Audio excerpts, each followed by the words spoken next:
Welcome everyone to the PJScast. I'm your host Pierce, John alongside of my good pal Schmitty. I don't really know how to start off the podcast today. There's sometimes coming into it where I know exactly what I want to do and if I have a bit or not, but today not really so much. We're gonna do a quick podcast episode today, so we'll quickly go through the notes we have. The first one being is Blackhawks have another Winter Classic coming up. So 2025 next year on January 1st, they'll be playing the St. Louis Blues at Wrigley Field. Um, they played the Red Wings at Wrigley Field in I think 2009, and obviously everyone was so positive about that. Everyone's like, "Oh, thank God the Blackhawks finally got an outdoor game." Um, yeah, they played, I think then they played the Penguins, was it at Soldier Field? Then they played the Capitals, I think, in Washington, then they played St. Louis, so they have had a few outdoor games over the years, but I mean, if you got Connor Bedard playing in that game, like, it makes total sense why the NHL chose to put the Blackhawks in the Blues. Um, I don't know what other teams they could have done. I remember we were talking in the chat, I think, or no, you guys are talking in the chat, but I saw Ben say that it would have been cool if it was Red Wings and Blackhawks. Like, wait another year till like maybe the Blackhawks are a bit better and the Red Wings are, probably going to be even better than they are now and celebrate their 100-year anniversaries. But I mean, you're the NHL, you want money right now, and you're going to get that with the Blackhawks and Blues. I mean, people can complain all they want, but it's gonna get the ratings in, and it's Blues Blackhawks. So, what are your thoughts on it? I'm the only well, there's two reasons I'm excited. One, because I feel like for a lot of us, we were really young last time that happened at Wrigley. Like, Dude, I I'll was be, 8. yeah, we'll be at the age now to where we could potentially get tickets to that, which would be fun. And also, I've been banging the drum for a black Blackhawks jersey, and I know it's been in the works apparently with Fanatics or whatever, but like this will definitely give us a black jersey, which I think will be awesome. I think there's a lot of directions they could go. I remember Ben said they could go literally just 2019 Winter Classic, but swap the white with cream, which I think would look amazing. Hell yeah, Cream And Nation, baby. it should be cream over white with whatever jersey design they do. I just think it looks better, a la the '09 Winter Classic jersey. But I don't like. It can't be worse than the Chicago jersey. So there's that, and then it's also my whole thing. Everyone wants to complain and be like, "Oh, well, we need to put other teams in to market it." And it's like, well, they just put Vegas and Seattle in, and it had its worst rating And the yet. ratings weren't great. And Yeah, they had Boston Pittsburgh the year before, and it didn't do that good either. So you can't yeah. play. They're not marketing the game well enough anymore. Clearly the audience doesn't care enough anymore. You got to find some reason to make people care. And like, yeah, people have said there could have been way better matchups. Could have been Hawks Avs. Could have been Hawks Oilers. Like, Hawks Oilers would have been cool. Yeah, there's you could still do that down the line. I don't know. I don't. There's so many bigger problems in the NHL, and people will pick this as the one to lose their minds over. And it's just not worth it to me to lose your mind over. It's an outdoor game that you're probably not even going to watch anyway. Like, get over yourself. yeah. I feel it's so saturated at this point, the Winter Classic, because it felt unique in those first few years. Like, I remember the first one, like they did the one in Edmonton like 20 years ago, and they did Montreal. That was cool. And then they waited a few years in between till they started doing the Winter Classic on January 1st. I remember it was Buffalo and Pittsburgh when the Pittsburgh was wearing their baby blue jerseys, and I'm pretty sure Crosby got the shootout winner. Like, those felt so unique and so cool, but I think it's gone to the point now where they have the stadium series. I'm pretty sure there's more outdoor games. Like, I couldn't even tell you which ones they are because they do such a bad job of marketing them, and they have done the Winter Classic, but no one really cares about it. It's kind of like the All-Star game, where it's more so, I think, a local event. Like, the ratings in Toronto were great for the All-Star game, and obviously if you live in Toronto or whatever city they're hosting this event and you're going to go to it and you're going to have a good time, but like anyone outside of it, you probably don't care. So it being held in Chicago, like everyone it's going to be sold out in Wrigley Field, no doubt about that, and everyone's going to be there to watch Connor Bedard. But if you're, I don't know, like a Blue Jackets fan, you're not watching the game. So I think that's what the Winter Classic is at now. Is it's just kind of, it's a gimmick, but I mean, if it's in your town, then it's probably going to get good ratings there, and you're probably going to go to the game and buy a ticket. So, Mm-hmm. um, I was going to say something else. I feel that's not your time to market the game. The time to market the game is obviously the international tournaments, the World Cup of Hockey, and the Olympics. That's where they need to start, marketing the game. So, um, I'm guessing you guys are gonna go, but I gotta do everything in my power to go. Not only see that game, but I would just love to be at Wrigley Field. We're supposed to go when I was in Chicago, but obviously there was a rain out. But I mean, going to Wrigley Field and seeing a Blackhawks game, that would be so cool, especially if it's snowing. So I'm gonna try to do everything I can to get there because that would be so cool, especially if you guys are going as well. I don't know if you have any final thoughts or that, or we can move on to our next topic here. No, I mean it's just another Winter Classic. Another thing for people to get mad at. That's about Yeah. all.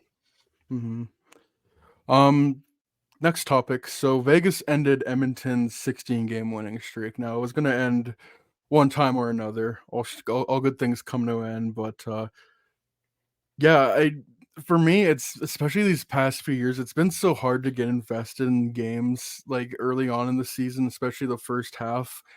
But then there's always a couple games. It's usually after the All-Star break because things start to, mean more, and the trade deadline's coming up. Teams are really starting to figure out like if they're a contender or if they're going to sell. And watching that Vegas Edmonton game with, potentially a record tying win on the line, and it had playoff feels to it. Like, I mean, first goal of the game, McDavid Drysdale 2-0. I don't know what's more scarier for an NHL goalie than that.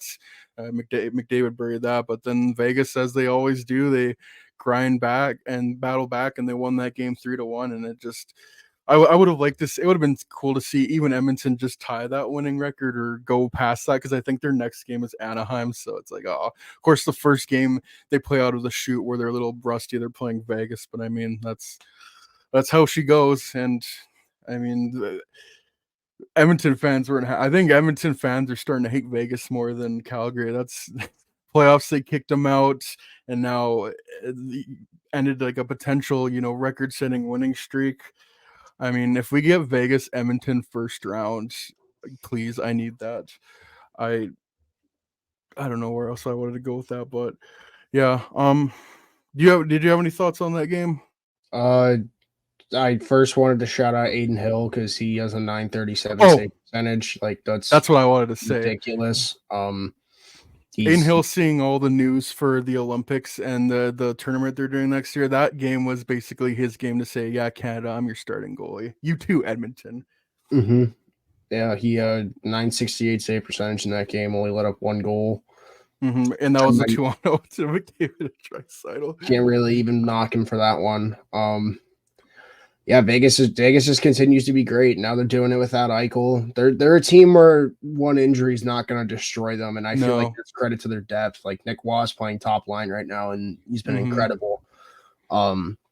And like you said, Edmonton's an interesting team right now because if I recall, they've gone on an 8-game win streak and a 16-game win streak. So they're a very streaky team, which is a good and a bad thing. But like I can't help but think of like the Columbus Blue Jackets, like I think it was 2016-17. They were Yeah. extremely streaky too, and that was a first round exit. So like, yeah, you have the best player in the world, you have the second best player in the world, arguably for some people, and that might be enough on most nights, but like I can't help but if I'm Ken Hall and look at how I can keep adding to this team because this team has gotten out of the rut. They've proven that they're going to play for Knobloch, and like you Mm-hmm. can't let a 3-1 loss like deter where you're going to end up being. And like if I had to be a betting man, I'd imagine Edmonton's going to take it out on the Ducks tonight, like you said. Oh So yeah, they're gonna slaughter them. yeah, they're still the hottest team in the NHL even with that Mm-hmm. loss, and I feel like that speaks volumes. That was their first loss under Chris Knobloch to a Western Conference team. So Not a real stat. just not a real stat. yeah, I remember I saw the that streak of that stat where it's like all the teams that have won these games or like all these games in a row. The Penguins that won, I think 17 in a row back in 92, 93. That was off their back-to-back cups, but they lost in the second round. Obviously, you brought up the Blue Jackets. I can't remember what other teams were on that list, but I think the 2009-10 Capitals were on that list, and they blew a 3-1 series lead to the Habs in the first round. So usually, just looking at that list, not you winning that many games in a row doesn't guarantee any success in the playoffs. But I mean, compared to what they were at the beginning of the season, and looking at the LA Kings and how they've kind of free fallen, I mean, sucks to lose to Vegas. I mean, that streak was going to end anyways, but things are looking good in Edmonton. I still think they can catch Vegas for that second spot, but I mean, Vegas is also good enough where they can take that second spot. I think Vancouver's just running away with that division. The wild card is where it's interesting to me because LA is still hanging in there. I still think they're gonna make the playoffs. I was kind of thinking about LA. I'm like, oh man, why is everything gone so wrong? And then I mean, they traded Brock Faber. I mean, I love Kevin Fiala. I still probably make that trade, but because I don't think they expected Brock Faber was going to be this top two defenseman that's averaging 25 minutes a night. But man, how I much would think that they help? did though, because that's why they traded him because they were so high on Brant Clark, which like that should be more Yeah. of what they should get scorned for. Hmm. Is thinking that Brant Clark is going to still be this guy. And like he still can be, but I'm just saying, how old's Brant Clark now? 21, 22? Like it's Yeah. if you can't Taking his crack the time. NHL yet, that's a bit of a red flag. And that might not have been the case a decade ago for a young defenseman, but it is the case now because you have defensemen coming into the league at 19, 20, 21 and lighting up the league. And if he can't even crack the roster at 21 and the guy you traded, like you said, is playing top pair and arguably going to battle for the Calder at this point and should probably get Norris votes at this rate because he's doing Oh it yeah, without easily. their two top defensemen in Minnesota. Um, I don't. I still think that trade's fine. I just think they if you're gonna give him flack for anything, I give him flack for sticking with Clark over Favor. Which yeah, Yeah, maybe yeah. back then it didn't look like that was the right call, or maybe it looked like that was the right call back then, but it clearly isn't now. And once again, it's another one of those situations where you gotta start looking at Rob Blake. Like you can't, coach is gone now. All eyes are on you now, pal. Yeah, it's all on you to make this to improve this team and yeah, it's kind of the thing like at the time you're thinking, oh, okay, maybe like Brock Faber, like he's going to be a very good defenseman at the NHL level, but again, we have these guys coming up and Kevin Fiala is legitimate top line winger, but then things aren't going well this year. Not that things are going great in Minnesota either, but I mean, again, what Faber's doing is incredible. And another underrated one that I don't think the Kings are getting enough flack for as well is them trading Sean Walker as part of that three-way trade. I don't know how because it was part of the Provorov three-way trade because I'm pretty sure the Kings retained salary on Provorov, then they put him to Columbus, and then Sean Walker went back the other way. The way they're talking about Sean Walker right now, him potentially commanding a first round pick on the market. I mean, that could have been the Kings. That could have been another right hand shot, but no, he's a guy on the market that's going to get a first round pick. So man, that's tough losing two right handed defensemen like that, especially in the case of Sean Walker, and you don't really have anything to show for it. At least with Faber, you got Fiala back, but yeah, their defensive depth is just not there, and I wonder.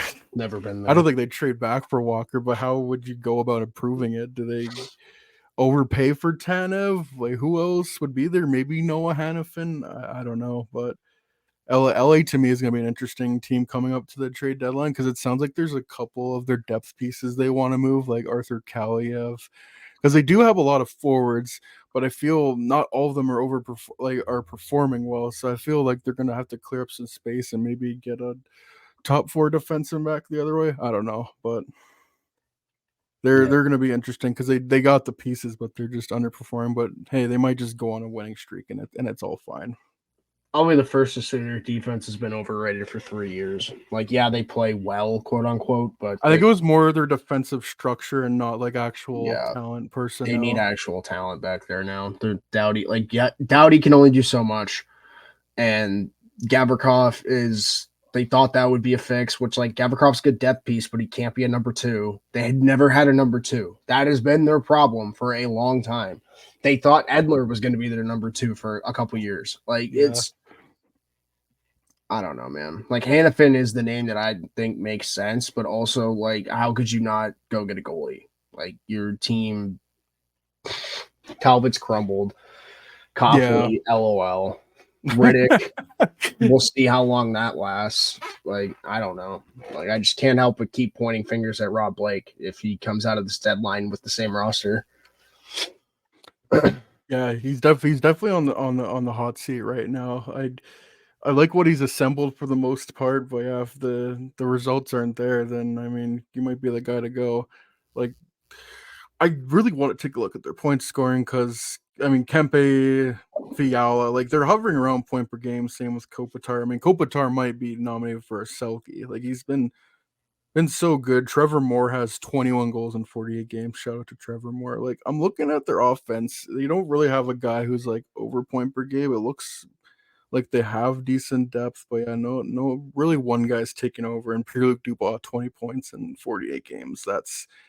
That's rough. And yeah, like really drops off. Then you're getting to guys like Alex Laferriere, who has 15 points in 47 games, and then like you're getting into your defensemen now, Mikey Anderson, Jordan Spence, who 15 points, 42 games, not bad. But yeah, it just seems for their forward core, they don't have like that main guy who can take over. Like obviously it's easy to say like they don't have a Connor McDavid or Leon Draisaitl, but I feel even like Vegas has as a Jack Eichel or Mark Stone. I don't know if LA quite has that level of player right now. So I feel Quentin Byfield could be that. I mean, if he goes on a hot streak, like that's the thing. This team has the talent. They're just not performing right now. But there's ways that they can internally improve, and then there's ways that Rob Blake can externally improve this team. Also, Trevor Lewis is back on the Kings. I did not know that. LOL. And LOL, Andreas Englund is my city, 7 points in 48 games. Yeah, it's Yeah, they're and then just a lot more questions than answers with that team right now. Alex Turcotte's got 2 points in 2 games, and then yeah, Brent Clark, 6 games, 1 point. Granted, 6 games, but yeah, not promising there. This is kind of this is just like a shit post. Like no, like I don't expect to go dive deep in on this, but like did you see that video I sent of Darren Dreger saying, "Oh, the Rangers aren't comfortable trading their 2024 first round pick because James Dolan like owns part of the sphere and he wants to be part of the spectacle." Like, do you imagine they get like a good trade package for a player? I don't know who it would be, and it's just like, but my general manager, we can't trade, or like my owner, we can't trade away our 2024 first. Can do next year though, and they're like, no, that we wanted it for this year, and it's like, oh, I can't do that. We need to draft a player in the sphere. It's like, I don't know. That's just funny to me. I don't know if we have anything to say on that. Not a serious contender, and reasons like that are why they have won cup in the last 70 years. So, just sucks for the fans and the team because this is a team that should be buying, and they're not going to be able to buy to their fullest potential. So maybe it's for the better though. Maybe it's better they don't overpay for like Nick Dowd, who apparently is rumored to My be God, getting a a first round pick. Like, give me or Adam Henrique. yeah, like it's That's how not weak worth the it. market is. It's not worth it this year. If that's the market, it's not worth it, in my opinion. No. And that's why I wonder if they like just wait it out and wait for their values to drop, and that's maybe why the Flames and the Flames trade away Lindholm, and then the Jets trade away Monahan, or Habs trade away Monahan. I'm getting all my teams mixed up. Mm-hmm. So on our next topic here, since the Blackhawks suck, I mean, at this point, I don't even want to talk about the game. It's the same game. It felt like for like the 10th game in a row, and I remember like how does Steve Dangle like go through all those years of the Leafs losing and having to do a video every day? Because we do like a podcast once, twice a week kind of thing, and I struggle to come up with like new things to say with this team. I couldn't even imagine doing that for a crappy team for a decade straight and having to do a video on that team like every other day. I can't imagine that. Um, so instead of talking about the team, we're gonna start shifting our focus towards the future and and I'm really looking forward to the draft because they still have 2 first round picks. They're gonna have at worst a top 5 pick, top 4 now because they're starting to kind of cement themselves in last place, and having Connor Bedard helps that for the time being. Having no Mm-hmm. Connor Bedard helps that for the time being.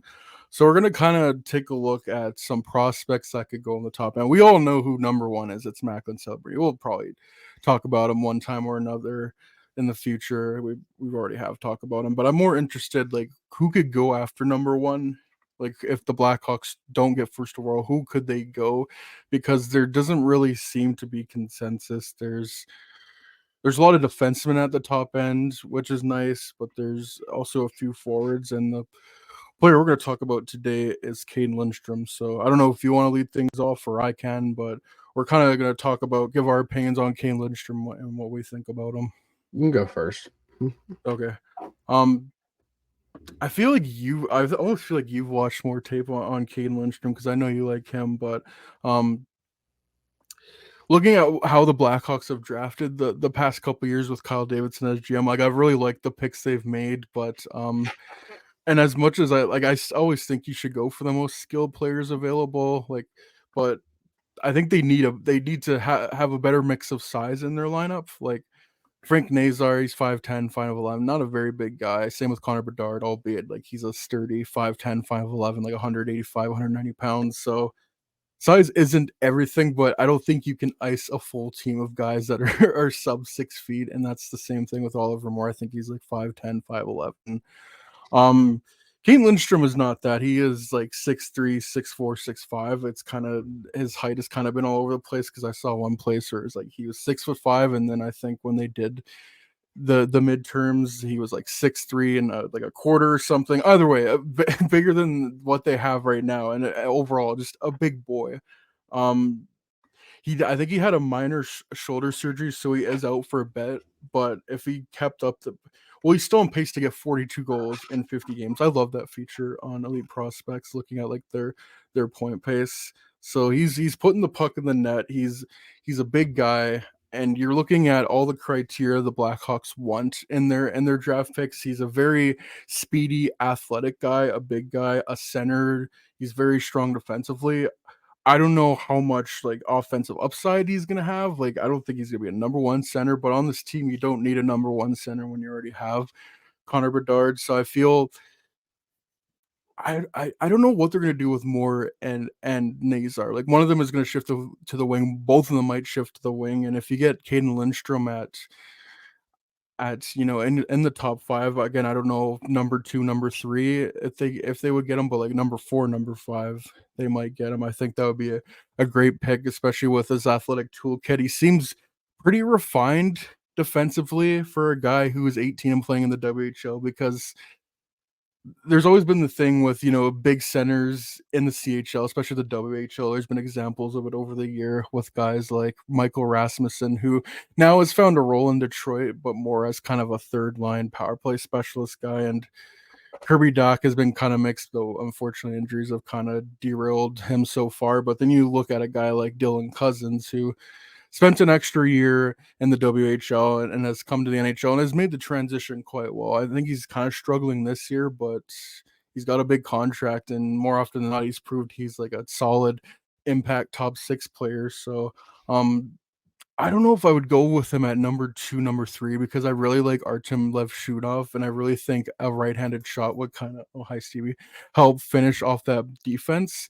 But the thought of like having your 1-2 punch at center solidified, having Connor Bedard, who could potentially be the best player in the NHL in the next few years, and a guy who's a big 6'4", 6'5" center, 200 plus pounds, playing on your second line, kind of all situations kind of guy where he's maybe not putting up point per game numbers, but he's on your first penalty kill. He's taking that big face off, and he's even on the first or second power play, just parking his ass in front of the net. So yeah, if they drop to like 3, 4, that's a guy that I think Lindstrom, that's a guy I would like them to target. And I think just looking at his athletic ability, I think the Blackhawks would be seriously interested in him as well. What do you think about Kane Lindstrom? Yeah, I I would take him at 2 if Hmm. the opportunity presents itself. I guess the only concern now would be health concerns, just like if this shoulder surgery does have an effect on anything, in particular his goal scoring. Because I just think a prospect with this size and to be able to skate as well as he does, because that's one Mhm. thing I feel like gets understated in all this, is that yeah, he's a tank and yeah, he can move and yeah, he's highly skilled, but the guy's skating ability for a guy who's 6'5", over 200 pounds is way better than it should be. Like, we have seen guys come out at this level, and that's normally the concern, is their foot speed. The foot speed is not a concern with Caden Mhm. Lindstrom. If No. anything, he'll have it, like, at worst, I think he'll have average speed in the NHL. I think he'll have I think he'll be one of those players that'll have bursts of speed that will shock people at times. Like, it's not like Connor McDavid level, but like, you look at guys like No. Matthew Tkachuk and Alex Barkov, like, they know when to Mhm. turn on the Jets, and that's something that's in his tool set. I think his ability to use his body not only offensively but defensively as well. He just has an ability to, if the puck gets around on the wall or in the defensive zone, he just has an ability to just negate passing lanes and basically lock someone up on the wall. And I think that's a very translatable asset. I think he's got a hell of a one timer. Mhm. That's something that could be used at nauseum with any Well, that's what team. I mean. He's got that versatility. Like, he could be a net front guy, or you can tee him up for shots. Like, Mm-hmm. he has a very good shot. And I know you were talking about like where you'd ice him in the lineup. My whole head canon right now is if they drafted Lindstrom, I would glue him to Connor Bedard's left wing. I didn't even think I of think that. you could put Nazar Moore as the 2C and just let those two on the top line dominate. And you could put Kurashev on the right. I really don't care who's on the right at that point, because I think You those put two could whoever. Yeah. develop such a chemistry. Because not only I think Lindstrom's vision also is highly underrated, along with Bedard's vision. Like, we've talked about that all year, but like, those two finding each other on the seams, I feel like just could be deadly. And you put one on one circle, one on the other, 5-on-5 or power play, it's going to be a nightmare for teams to handle. And Trying yeah, he to might not cover translate day both. one. He might be a guy that goes back to Medicine Hat next year and He then probably comes. needs a year. Yeah. Yeah, And it'd be and best that's for him to have fine. a year. I think that's what honestly benefit his game more, because then he could have that season that we all thought he was going to have, where he was on pace for over 50 goals at one point, and Mhm. playing a two-way game and all that. And I think he already has such a high floor, and the Oh, yeah. ceiling is Yeah. showing that it could be higher than people thought even a year At ago. worst, he's like a third line center, still a guy that probably Mhm. goes on your second power play and is a penalty kill guy. Like, if at worst he's in the middle six of this team going forward, that's such a useful middle six forward for this team to have. But I think he has top line potential. I think especially Mhm. if you pair him with someone like Bedard, who knows how to get to the soft spots, and you have Lindstrom just basically clearing space for him and causing havoc in front. And they're like, I'm just imagining right now they're coming into the zone on a cross and drop, and you got Lindstrom crossing over the middle, basically taking two defensemen with him and then dropping it to Bedard, and Bedard's just got all this space to take whatever shot he wants. Like, that's the kind of stuff you could do with a forward like this. And I look at the other forwards that would be available at this point, and if you don't have number one for Celebrini, like, are you going to wait 3 years for Demidov, or would you take a chance on him? And I love Ivan Demidov. I think he is Yeah. leaps and bounds the second best prospect in this draft. It's just Kinda he like a might be in Russia Michkov for 3 years. situation. Do you wanna Yep. wait for that? Yeah.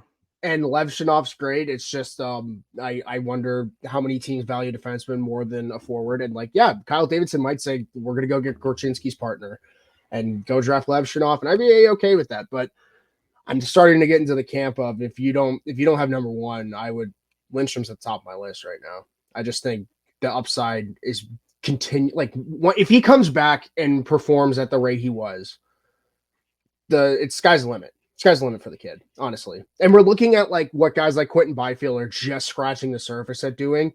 If he can be able to do that and translate his goal scoring to the NHL, it's going to be an issue. It's just going to be an Mhm. issue, even if he's not at his full potential right out the chute. So I I love his game, man. Honestly, I the more Yeah, I I didn't watch, even the more excited I get. I just want him to get yeah, healthy. I didn't even think about the possibility of him playing on the line with Bedard. Like I can't even imagine like the logistics of like you being a opposing head coach and be like, this is how we're gonna defend him because you don't. You can't That, defend that's it. my whole You know what thought it kind of process. It's is? like Bedard needs his winger, and it's like this guy is crafted in a lab to mold with him. You know what I mean? Like Hmm. all the stuff Bedard lacks in his game, Lindstrom can make up for, which is basically Yeah. just size at that point. But yeah, I agree. Like, yeah, At that you just point, draw that up on the board in practice and see how to stop that one. it's almost kind of like Draisaitl McDavid. Like you're not stopping that.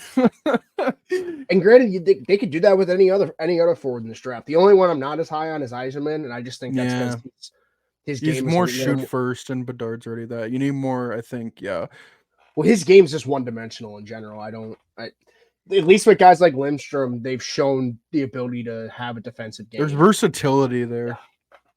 100%. And he's a 200-foot player too. I feel like you'll watch this guy back checking the defensive zone and launch up the ice and be back for either a drop pass, or he might be the guy entering the zone on that rush. You never know. Like you'll watch a shift of him and he will be all over the ice for that 45 seconds to a minute.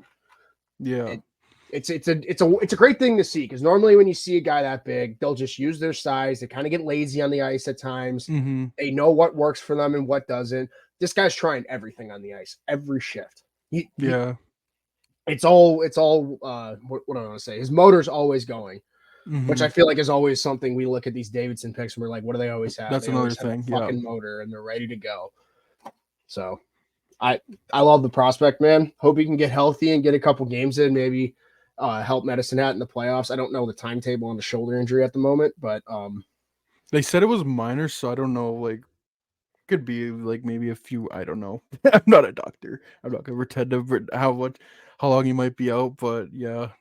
Um, a lot of the time with these big players, like Quentin Byfield, took him a few years to, figure it out at the NHL level. Even I think probably the most famous example right now is Tage Thompson. How many years did it take for him to get together? It's so I feel just click and be like, oh, I'm 6'4", 6'5", and like 200 plus pounds. I can just bully people and do whatever I want.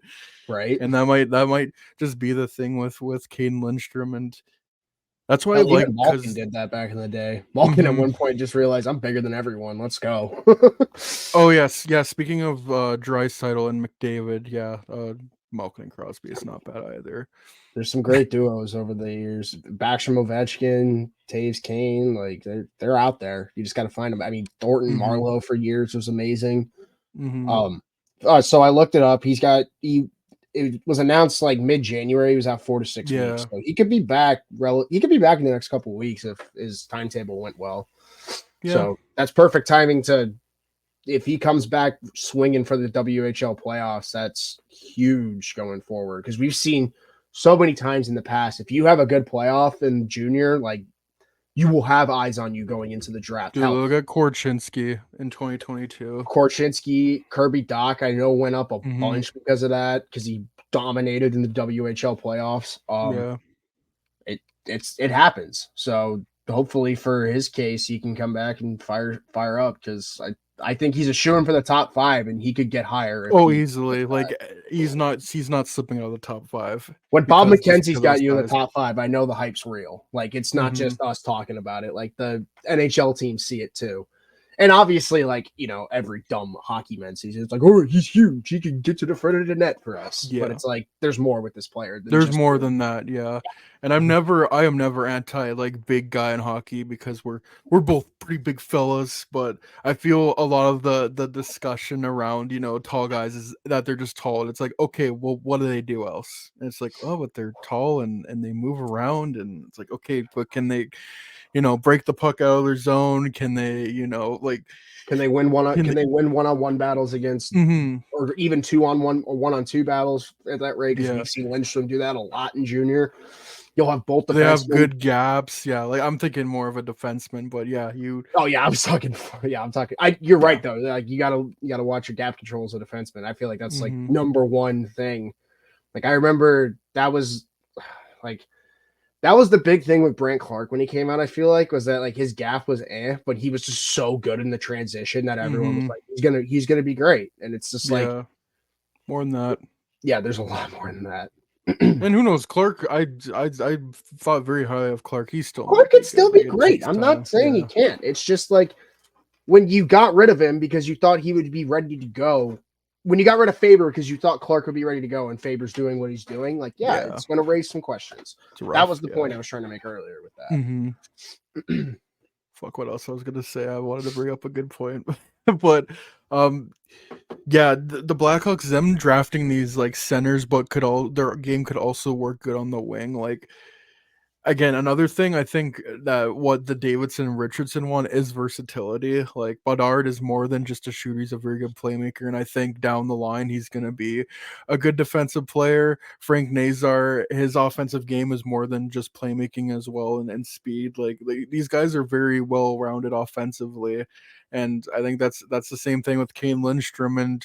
I mean, at the end of the day, you're just getting skill. It doesn't matter what position they play. Like, yeah, they can play center, but you can move things around. You can put them on the wing. You can put them in any situation you want. So yeah, the more I need to watch more on Kane Lindstrom because the way you talked about him was so glowing that I need to get more on him. But yeah, if your mic is off. You got to watch like a game of his shifts. That's the big thing. Like Yeah. that's what I've been finding. I'm on YouTube sparsely, but like it'll be like Mm-hmm. 20 minutes of or 15 minutes of his shifts, and I don't know, man. He doesn't. He rarely takes a shift off, which you do see on occasion in junior sometimes. Yeah. And sometimes like that happens like you're like because you're so far better than everyone, and I think that was kind of the thing with someone like Kirby Doc is that he didn't need to be at 100% every night, but there are also but then you saw the playoffs, it's like, oh, I can turn this on. And but unfortunately, like we've seen what's happened with Kirby Doc, like how they treat him. They want him to be a shutdown center as a 19-year-old. Like it's with that context and how everything is unfolding, all his injuries, it's kind of hard. It's easy to see why things haven't worked out with him, unfortunately. Yeah, but yeah, if the Blackhawks take Lindstrom, keep him a year in the WHL, he might even take a couple of years to really reach his full offensive potential. But I still think like sooner rather than later, Kane Lindstrom could be a guy that's in the NHL and hard to play against. So yeah, I don't know if you have any closing thoughts on him, but yeah, I'm looking forward to doing this over the next few months because again, it's hard to talk about the Blackhawks, so it's interesting to talk about who the Blackhawks could pick. Not even with their top 5 pick, but there's still some decent depth in this draft. Like maybe they go forward with their top 5 pick, maybe they go defensive with their top 5 pick, and then go other position with their Tampa pick. So They're in yeah. a spot where they could go double forward, double defense, one of Mm-hmm. each. I think they're in a very good spot right now, especially if Tampa is well. Tampa's in a rough spot right now. They just lost Sergachev for the year, probably with that leg Oh injury. yeah, that was Prayers up so to bad, him. rough to see. Yeah. But like if they are on the edge of the playoff run, we might be getting another teens pick, which would be great. Like 16, 17, 18. That you could get a good We player there in this draft. Yeah, if we even get 19 like we did last year, like we're cooking with grease. Mm-hmm. We did have one more question, but I know we're running tight, so I'm just gonna end it off here because I feel this question that we would because I had put out Twitter questions and one of the questions we got was, "What do you think about the Arizona solution?" And we might hell by the next podcast we might have a resolution. Who fucking knows? Yeah. But like I feel if we go on that topic, like we're just it's gonna make us mad. We're gonna go on for 20 minutes, so we're gonna end this podcast We'll lead off off with here. it on Monday. How about that? Hell yeah, dude. All right. So yeah, shorter podcast today, but don't worry, we'll come up back with a longer one next week when we'll read some Reddit stories and we'll take some more Twitter questions. But yeah, thank you all for tuning in. Give us a 5-star rating on your preferred podcast platform. Subscribe to us on YouTube. Click that notification bell and smash that like button. So Ring yeah, that take care. bell. Ring that bell and click the link in the description below for Hello. bloopers. All right. Bloopers Peace are just out, a bunch y'all. of swear words. Yeah, a bunch of racial slurs. Okay. Yeah. No, okay, you took it Okay. one step too far. Can't believe we gave him the mic again. Jeez Louise, guys. Well, Come on. That was Snorlax. Come on, come on, Yeah, come on. come on. The woke mob gonna cancel me now, eh? Of course All right. they are. What else are they here for? Like, come on. That's their job. That's how they make their money. Oh my god. All right. All right. We'll end it off right. That's a perfect place to end it. All right. Peace out, y'all. Enjoy your weekend.